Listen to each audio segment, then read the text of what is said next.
গাজর কি খাওয়া যাবে? একটা খাওয়া যাবে? যারা ভিডিও দেখছেন কত টাকা কেজি ভাই? এরা 70 টাকা। 70 টাকা কেজি। এরা রোজার সময় দাম পারে নাকি? হ্যাঁ, যারা ভিডিও দেখছেন এটা রোজার সময় বলতে মানে এটা রোজার সময় সিজন খায় না, হ্যাঁ। হ্যাঁ। ওই সময় এটার দাম বাড়ে। এটা কেন খাবেন সে? গাজর খাই। গাজর খায় কি জন্য খায়? এটা যাই হোক, আমি বলবো যে এই যে গাজর এটা ভালো খাবার, ঠিক আছে?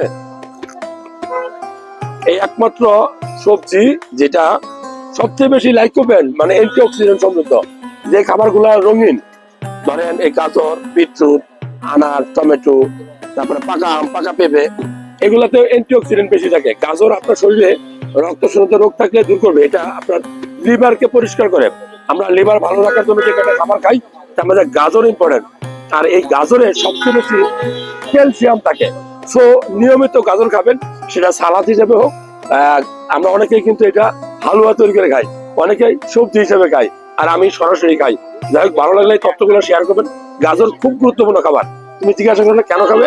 প্রচুর ক্যালসিয়াম থাকে, প্রচুর আয়রন থাকে, প্রচুর অ্যান্টিঅক্সিডেন্ট থাকে। এটা শরীরের ওজন কমায়।